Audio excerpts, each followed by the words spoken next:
Kartia, the Word of Fate, or Legend of Kartia, or Rebus, take your pick. This game was developed and published by Atlus, a well-known company that has released games from the Shin Megami Tensei series, as well as the Growlancer games and the Disgaea series. Kartia is for the PlayStation 1 and was released in 1998. The story revolves around two main characters, the male lead named Toxa Classico, and Lacrima Christi, which is a type of table wine produced in Italy. You choose whose stories you want to play through at the beginning, and through the two characters, it creates one big story. It's a good idea if you didn't get bored with just one plot line like I did. You are introduced to the wonderful magic of Kartia, which uses magic cards to create anything, and is used for everything. Creating earth, water, fire, wind, and somehow the world of Rebus was a peaceful place, and had not seen war or conflict for thousands of years. Really? No one decided to abuse this power for that long? Okay then. Well, eventually the people of Rebus start just doing that, and with it brought chaos. The story of Kartia takes place during these dark times. All in all, the story is pretty well developed, but I have a feeling it would have stuck with me better if I had played the game earlier in my gaming life, rather than playing it 10 years after its release. The story may have wowed me a bit more, unlike now, where I've played through so many RPGs that I can spot similarities in all of them. Something that plays against the game is the characters. Here's a page describing a character in the game. A lone warrior who seeks love.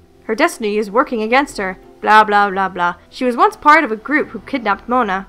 Her childhood experience has left her traumatized. She trusts no one. Wow, riveting! There are also pages in the manual that spew a ton of information at you to the point of you not caring at all. The gameplay is as linear can get. You listen to the story, go into battle. Listen to the story after the battle. Repeat. The battles use a tactical RPG system, much like Final Fantasy Tactics, except there is no world map option, no wandering around to different places, nothing. There's an arena option, which will make you insanely powerful early on in the game, which isn't even necessary because the battles are so ridiculously easy. Battles rely heavily on Kartia, as it should. I'll draw out a simple diagram to show you how Kartia works. First off, Kartia can be used to summon phantoms to aid you in battle. You have 3 different types of phantoms: common type, doll type, and shadow type. Each of these is strong and weak against the others, and works like rock, paper, scissors. Common beats doll beats shadow, and shadow beats common. And when I say pick the right phantom, you better do exactly that. If you have a phantom going against its weakness, it will die almost instantly. This game is really nice to the gamer and lets you summon more phantoms if you keep killing them off, but you are penalized at the end of battle. If a lot of them died, you are rewarded with less stuff. Oh well, not like it matters too much.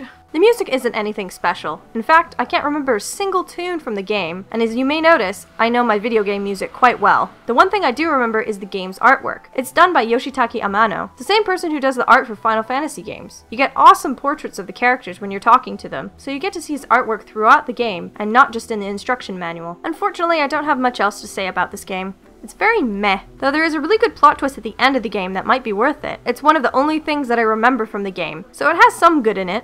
If you plan to play this game, go to the arena and get the firearm weapon. You're welcome. Also, don't let any human characters die. It's an automatic game over. Yay! Enjoy!